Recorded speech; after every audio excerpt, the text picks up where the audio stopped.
Okay, so let me just, take some time to introduce these stalwarts here, all from the world of mobility. First, we have Jagjit. Jagjit, first and foremost, is actually an author. I don't know why they've called him here as a designer. Okay, so he's written this awesome book called A Father's Outlook. It's done extremely well, possibly better than some of the designs that he's done. But Jagjit has been in design in Maruti for I think close to 20 years now, and we've known each other since then.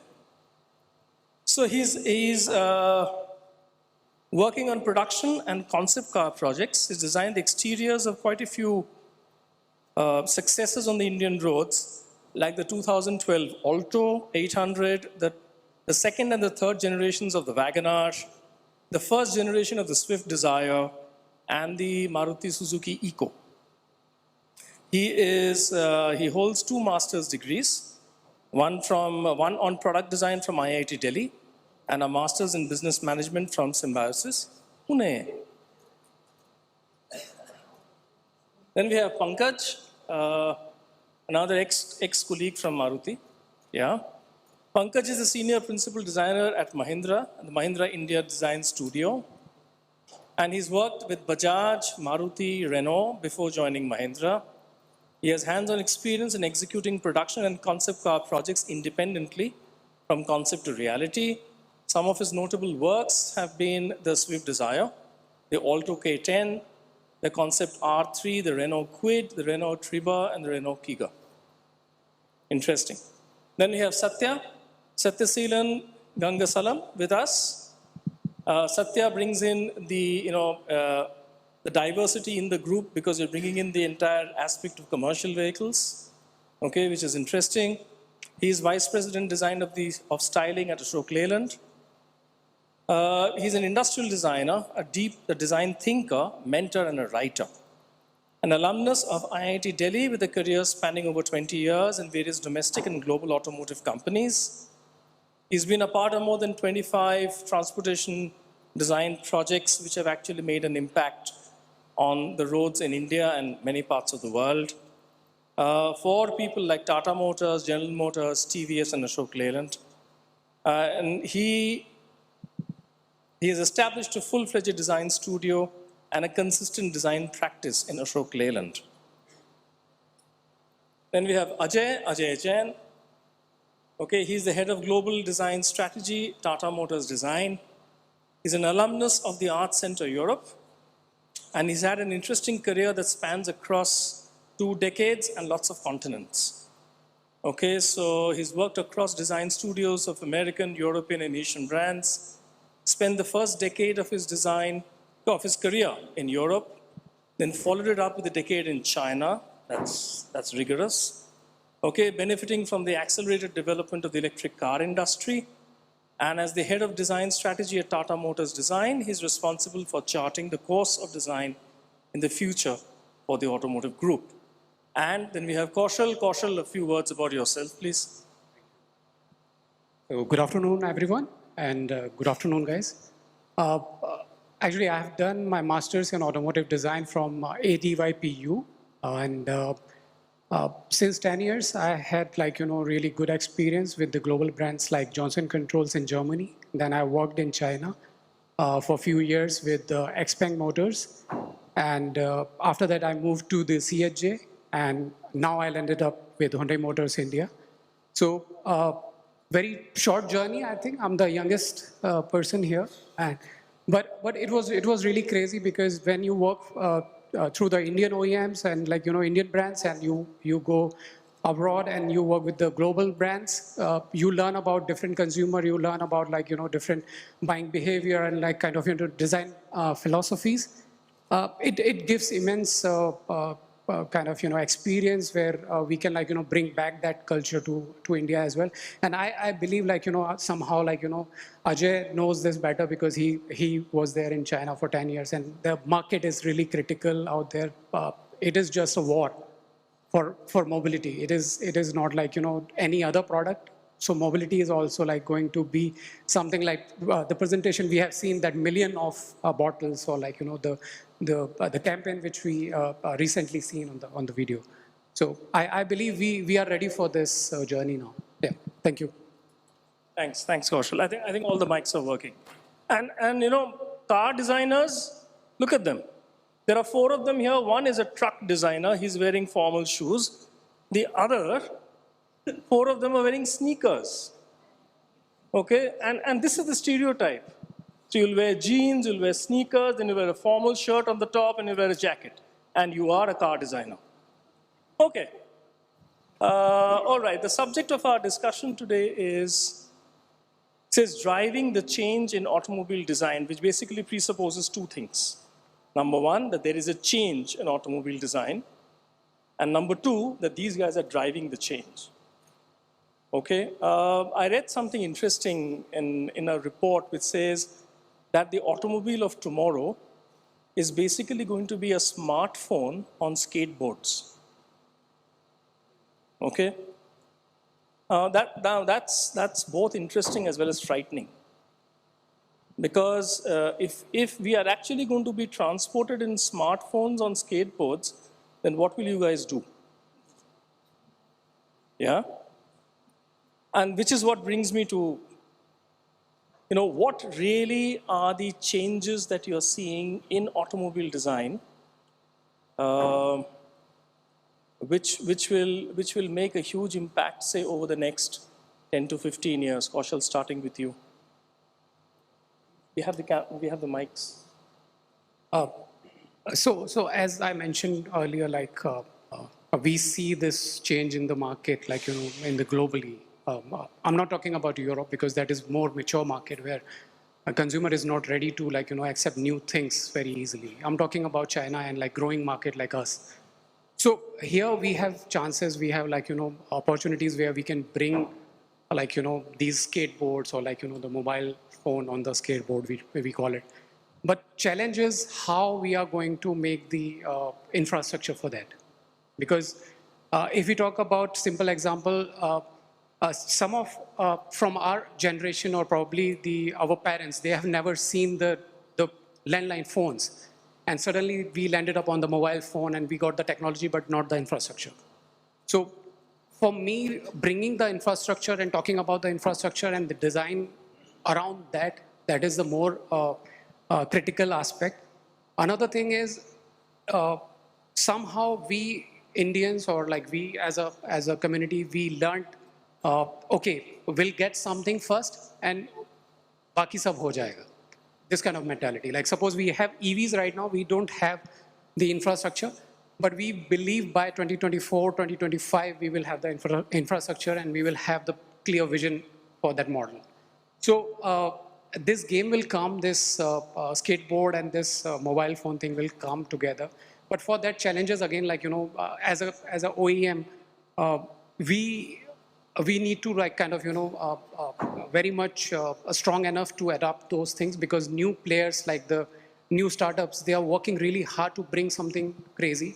But as a kind of, big OEMs, we need to like, transform our design culture and design community into something where we can, every day we can bring something new. So that's the only reason, if I talk about our team as well, which is really a young team, we have like, set of young designers, and we are just, last year we have started the new studio in Delhi. And we are just talking about the new scenarios. We are not even thinking about the older generation cars. We are just thinking about something new. So this is, I believe, is going to happen. But somehow, as a community, we need to just go in and hand with the technology and the infrastructure as well. Yeah. Interesting. Satya, given your space, okay, what, according to you, are the key changes that you're seeing in your space which will transform how we know the commercial vehicle to be over the next 10 to 15 years? See, overall, automobile is getting into a very vast paradigm shift, be it cars, trucks, scooters or whatever. So what I select, I have 4 points to actually say that personification is going to be the future. As you said, all of us wear different attire. Why I want to buy that Audi Q3, same thing. So in truck, what I experienced in recent years, thanks to the pandemic, the Middle East drivers from Kerala, so they go here, work for, elsewhere, and then they return back. They looked at the trucks of India, say that, no, it's not for us. So they want to personify, this is my cab, my truck. No reason, there are some of them are exorbitantly unnecessary, like for example, alloy wheel. I don't know. So, but the interiors in terms of making their workspace, it's an extension of their living space. They want to personificate that to the extreme of having their own like. So, as I said, the mobile, smart mobility, I carry my features. There are 100 features in the car or truck or whatever which I'm never going to use. For example, I have a car seat heater in my car. It's going to be 10 years now. I never even used once. And packaging a heater within your foam and things like that's how costly it's. Why should I pay for that? Right? And second one is very important is the geographical shift. And the regional factors are going to be considered. I'll ask you a simple question to you and everyone. And we are making scooters in this country more than 70 years. How my mom is going to travel? The vehicle is moving in this direction. My mom never wore a pair of trousers. Sit like this, and, So the record says 3,000 people ejected out of a scooter, which is a slippery upholstery as well as a slippery pattu saree or whatever, silk saree. Now, the regional requirements have to be considered. Now, what should I do?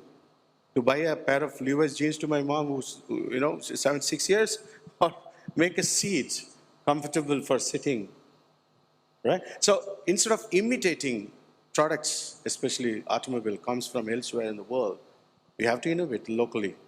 Assume that we find a solution for a women, aged women to drive comfortably in a scooter. You have a market like Burma, Sri Lanka, whatever.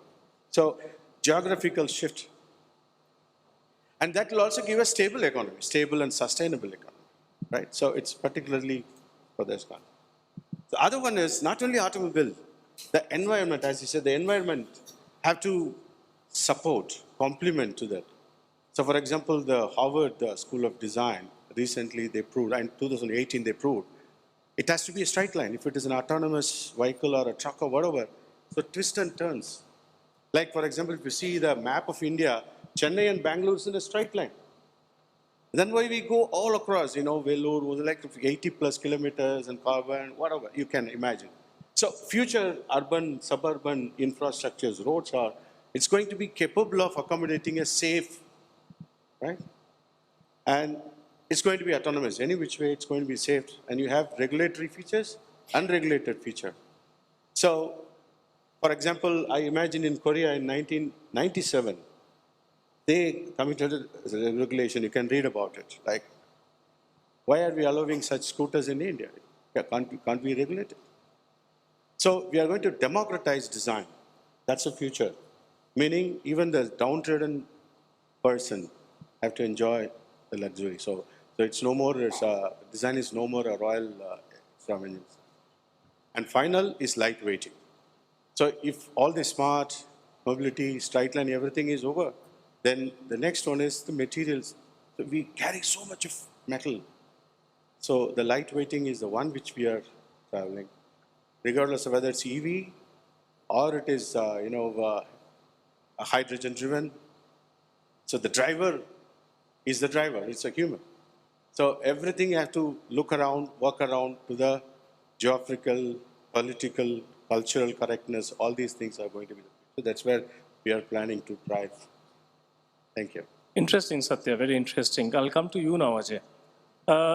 Given the fact that you worked in Europe, you worked in China, and now in India, do you see any marked variations in the trends or the key factors which are actually going to drive this change or factors of change in automotive design?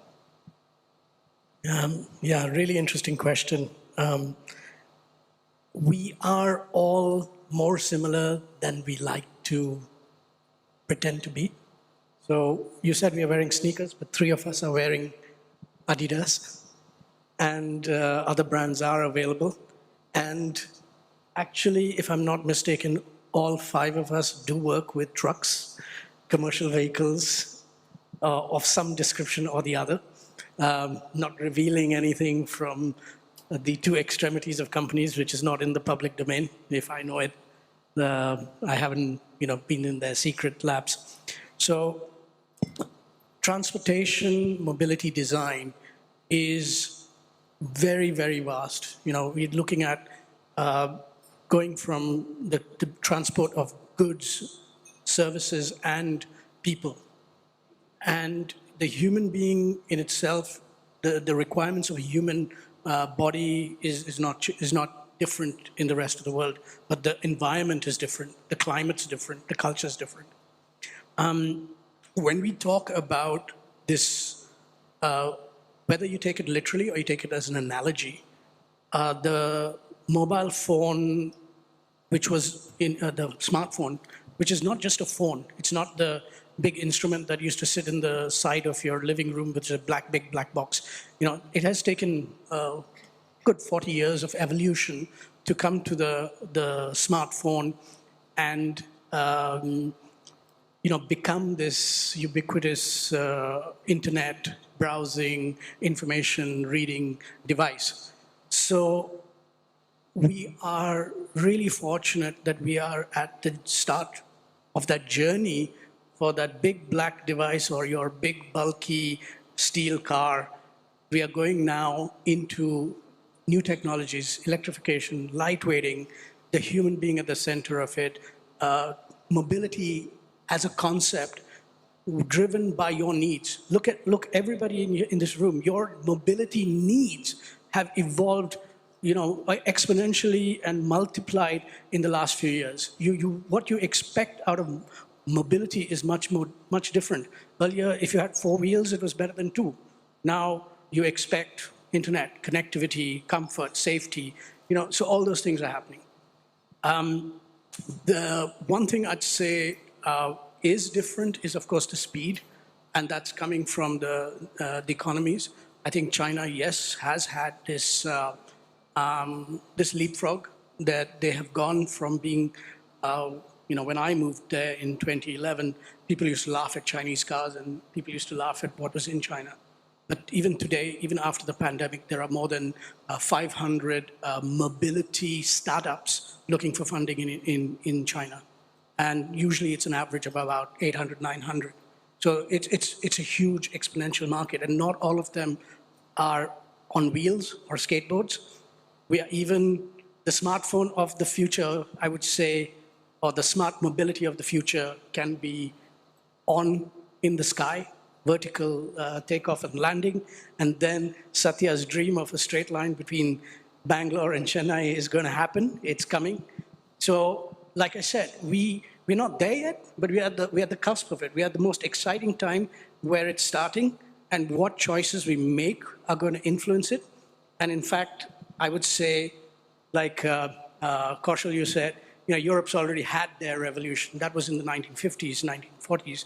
China's almost halfway through theirs. We are at our beginning of our revolution. So we're actually at the most exciting time of becoming the smart mobility of the future in India, because we will do it for Indian needs and driven by technology, of course, but purely at the heart of it will be the Indian requirements, the Indian environment and the Indian customers and what their requirements and needs will evolve into.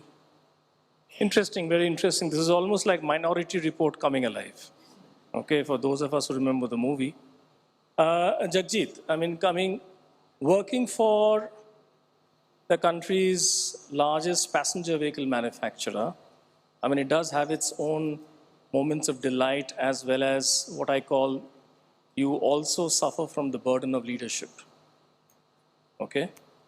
And as a part of that burden, when you hear, when you come across reports and see presentations which say that tomorrow's customer or tomorrow's individual is no longer going to own, but is only going to experience.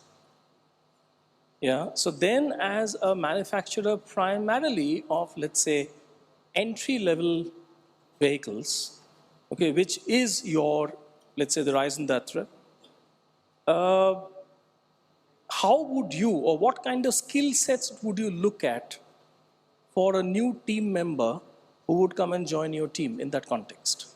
I mean, he started at a very serious note. I thought it is a most difficult question he's going to ask, but somehow he summed up, and asking me the skill and all the stuff. That is the easy one to handle. And also, when he was framing the question, I was actually getting very jittery, because in the crowd there is a person who's Adil, who's a grandpa of automotive journalism. So I thought he should not be asking any tricky questions, or I should not be saying anything because it will get reported. So I was very, very curious. What is Avik going to ask? Anyway, the question he asked is, how are we coping up with the skill set for the the future which we are looking at? Now, I guess Funda is clear, which is acknowledged all over, that world is becoming a global village. Okay? Whatever skill set which you find in any of the remotest corner of the world has to be generated or has to be nurtured here also. So whenever we interact with the students or anywhere else, we try to say that your skill set has to be of the international levels, and for that, whatever is available, whatever resources are available, we try to make that available to the students, whether it is a soft resources or trainings or internships or whatever, or interactions. So that is how we try to do. I mean, we try to see that the students who are in the college get the right mindset, and also at least they know what are the requirements, what type of things they'll be answering when they are facing the panel, or what type of things they will be asked to do when they're into a corporate world.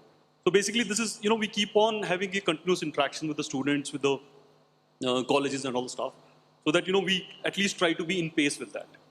So that is the only way forward. I mean, we have to, as a combined effort of academia and corporates, we need to make sure that India is not lagging behind as far as the talent and skills are concerned. So we have to work very closely together. And for sure, all of us, I mean, irrespective of which company we are coming from, most of us are, somewhere attached to it. We go to our colleges and, we try to have sessions, lectures or workshops. So that is how we are trying to do. Okay, Pankaj, I'm just taking on from where Jagjit left, and which is about skill sets in India. Yeah. Okay. Now, all of you have put in, let's say, roughly 15 to 20 plus years in the function of design and styling. How much of it actually happens in India? Be truthful. Yeah, of course. Okay, so taking liberty that I have worked with all the three OEMs which are India-based. One is Japanese, one is French, and now it's a pure Indian company for me. Okay, so considering when I was in Maruti, of course, we have a close relation with Suzuki Japan. So in the initial, of course, we all, Jagjit, me, were together. Getting work to India and proving was a challenge. Okay, but we did that, and gradually, of course, little by little, one step at a time. Okay, you do exterior first. Okay, that work can come here. We can handle it. Okay, to the satisfaction level of the management, and then once it is proved, okay, we can go ahead, and then we started doing interior also, which was not the case. So I remember in 2009 we started to work exactly on the interior. Earlier it was used to happen in Japan. Then we did few concept cars independently. Okay, gain more experience, because gaining the confidence of Japanese is not easy. Okay, but we did that, and we reached to a level that a production project can happen here, a concept car can happen here, and they were happy about it to offload few of their projects also. So that is said and done for Maruti. Renault, we were the satellite studio in India. Okay, they have 5-6 studios. And specifically when I joined, before that, possibly when AJ was there, they used to do a lot of studies and etc. I used to gather the reports and all. But when I joined, actually, that time the production work for the Indian market started. So we did Quid in-house, totally, Schreiber and Kiger. Of course, we used to work very close collaboration.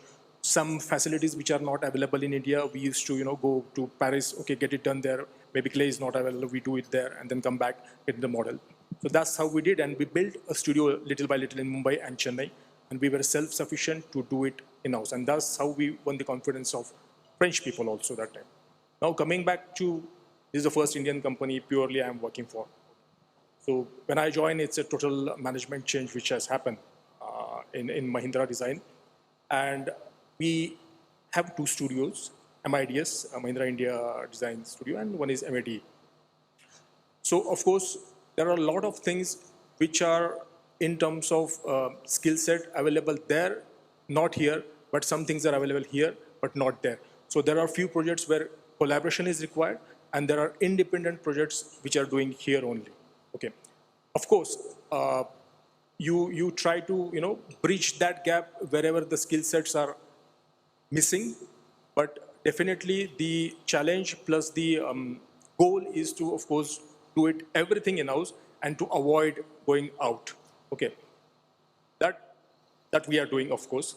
So I would say that yes, the work is happening in India. So the spectrum has changed for last 20 years when we started, and possibly where we are right now, there is a huge change. That's what I can say. Okay. Satya, coming to you. Given these new trends that we all discussed, okay, these changes which are happening, some of them would be possibly like revolutionary and some would be evolutionary in nature. Correct. Right? So at Ashok Leyland, I mean, what are you doing in your role to drive the management of this change? And I would ask the same question to each of you. Yeah. So in Ashok Leyland, I was there for the past 15 years. It's, as you said, first of all, automotive design. Elsewhere, it's well matured. Italy, Germany, Ajay. I'm so happy to share, some days with Ajay. So he was a wonderful, person in terms of car design. We used to admire all of his sketches in the early 2000s. Like product design or fashion design and automotive design you put, you need to have a lot of pre-preparation. For example, interior, exterior, you have rubber bead, you have glass, you have upholstery, foam, plastic, sheet metal, aluminum, whatnot. So, for example, to have a dashboard assembled, the designer should upfrontly think about this sub-assembly have to go through your doors. If you have problem with your planning, and you will end up with a very big disaster. For example, headlamp of any car or truck is 5 crores investment minimum. And if you make a small mistakes, for example, the high beam have to throw so much of lux value on the road. When the testing, if it is there, so you have to repeat. I mean, the tooling have to go back. So what I mean to say is the transportation designer have so much of replanning, keeping the end result in mind.